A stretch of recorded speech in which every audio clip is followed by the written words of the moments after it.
পাকিস্তানের ক্রিকেট মানে উত্থান আর পতনের গল্প। সহজ ম্যাচ কঠিন করে জেতা আর কঠিন ম্যাচ সহজ করে জেতা, আর এই নিয়ে ম্যাডিন গ্রিনদের পথ চলা। আর সেটা যদি হয় টি-20 ফরম্যাট, তাহলে কাউকে যেন গোনার সময় নেই।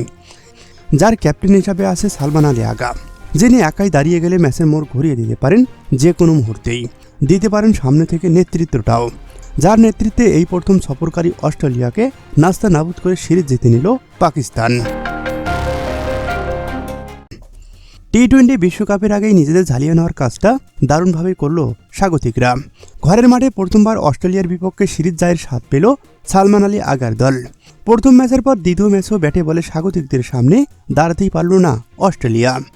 লাহোরের গাদ্দাফি স্টেডিয়ামে আজ 3 ম্যাচের টি-20 সিরিজে দ্বিতীয়টিতে 90 রানে জয় পেল পাকিস্তান। শুরুতে ব্যাটিং করতে নেমে সালমান আলী আগা ও ওসমান খানের 50-তে 20 ওভারে 5 উইকেট হারিয়ে 198 রানের বড় সংগ্রহ দাঁড় করায় পাকিস্তান। জবাবে আবরার আহমেদ ও সাদাব খানের ঘূর্ণিতে 15.4 ওভারে 108 রানে গুটিয়ে যায় সফরকারীরা।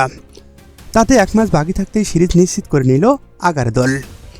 টি-20তে অস্ট্রেলিয়ার বিপক্ষে পাকিস্তানের সবচেয়ে বড় জয় এটি।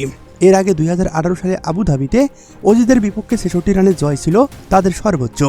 সংযুক্ত আরব আমিরাতে ওই সিরিজে অস্ট্রেলিয়াকে ধবল ধোলাই করার পর এই সংস্করণে তাদের বিপক্ষে প্রথম সিরিজ জয় পাকিস্তানের। লাহোরে প্রথম ম্যাচে তবুও লক্ষ্যের কাছাকাছি পৌঁছেছিল অস্ট্রেলিয়া, তবে দ্বিতীয় ম্যাচে 199 রানের লক্ষ্য তাড়া করতে নেমে হাঁসফাঁস করা মিশেল মার্চের দল আউট হয়ে হাফ সেরে বাঁচল। 3 ওভারে 14 রান দিয়ে 3 উইকেট নেন আবরার আহমেদ, সমান উইকেট নেন সাদাব খান, 4 ওভারে দেন 26 রান।